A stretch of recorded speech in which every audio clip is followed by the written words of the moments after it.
কোটা সংস্কার আন্দোলনরত শিক্ষার্থীদের ৯ দফা দাবিসহ সংঘাত সহিংসতায় নিহত ও গণগ্রেপ্তার এবং হয়রানির প্রতিবাদে বিক্ষোভ সমাবেশ করেছে দৃশ্য মাধ্যম শিল্পী সমাজ। সকালে বৃষ্টির মধ্যেই রাজধানীর ফার্মগেটে এই সমাবেশ করেন তারা।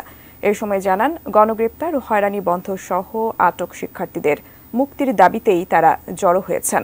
সমাবেশে উপস্থিত হয়ে নির্মাতা অমিতা ফিরোজা চৌধুরী, অভিনেতা মোশাররফ করিম, অভিনেত্রী আজমেরী হক বাঁধন সহ অনেকে এই দাবির সঙ্গে সংহতি প্রকাশ করেন।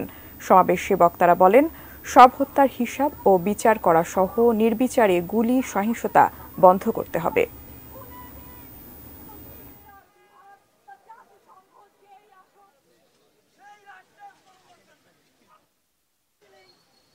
নতুন প্রজন্মের ৯ দফা দাবি, তার প্রতি পূর্ণ সমর্থন এবং সংহতি জানাই।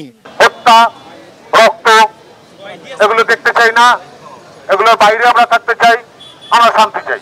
গণহারে সবাইকে গ্রেফতার করছে, এটা কোনো গণতান্ত্রিক রাষ্ট্র ব্যবস্থার চিত্র হতে পারে না।